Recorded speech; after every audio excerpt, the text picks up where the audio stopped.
Good morning friends. সকাল সকাল উঠে পড়েছি। উঠে পড়ে নিচে গিয়েছিলাম। নিচে গিয়ে চা খাওয়া হয়ে গেছে।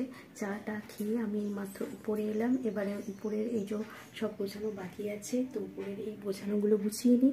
গুছিয়ে নিয়ে তারপর চলো দেখি সারাদিন কী করি তোমাদের সঙ্গে শেয়ার করব। তোমরা দেখতে থাকো। ওপর থেকে সমস্ত কাজ সেরে এসে আমি নিচে এসে চটপট করে পুজোটা করে নিয়েছি স্নান সেরে।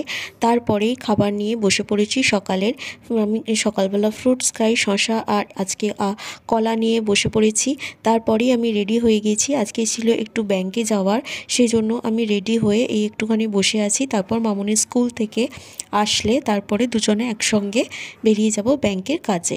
সেই জন্য মামুনির জন্য একটু ওয়েট করছিলাম। তারপরে স্কুল থেকে ফেরার পথে দেখলাম মামুনি নিয়ে এসেছে হচ্ছে মাছ, চিংড়ি মাছ আর সমস্ত কিছু সবজি টবজি একদম নিয়ে এসেছে। আর চিংড়ি মাছ নিয়ে এসেছে একটা নতুন রেসিপি রান্না করার জন্য। সেই ফাঁকে সমস্ত কিছু কাজ সেরে আমরা ব্যাংক থেকে ফিরে চলে এসেছি। ফেরার সময় ওই যে কিছু আনাজ কিনে নিয়ে এসছে, বা এরকম লাউ, তারপরে শাক সব নিয়ে এসেছে। তারপরেই শুরু হয়ে গেছে সেই রান্নার প্রিপারেশন। এই যে এখানে সর্ষে, কাঁচা পেঁয়াজ সমস্ত কিছু একসাথে দিয়ে, কাঁচা লঙ্কা দিয়ে এখানে মিক্সিতে বেটে নিয়েছি। বেটে নেওয়ার পরে এই যে চিংড়ি মাছগুলোকে ভালো করে হলুদ লাগিয়ে রেখে দেওয়া হয়েছে। রেখে দেওয়ার পরে কিছুক্ষণ হলুদ একটু নুন দিয়ে রেখে দেওয়া হয়েছে। তারপরেই এই পেস্টটার সঙ্গে চিংড়ি মাছটাকে ভালো করে মাখিয়ে নিতে হবে। মাখিয়ে নিয়ে কিছুক্ষণের জন্য রেখে দিতে হবে।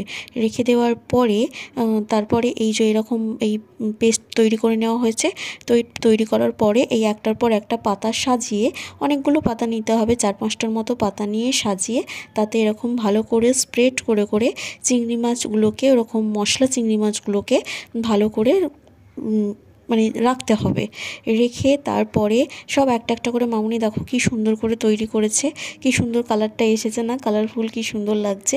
এরকম ওরকম স্প্রেড করে করে একটা করে পাতা, মানে 4-5টা করে পাতা নিয়ে এইভাবে করে তৈরি করে রেখেছে। রাখার পর অল্প কড়াইতে তেল দিয়ে এইভাবে করে ভেজে নিলেই রান্নাটা কমপ্লিট হয়ে যাবে। তো ভিডিওটি এই পর্যন্তই রইল। ভালো লাগলে লাইক করবেন, শেয়ার করবেন, সাবস্ক্রাইব করবেন।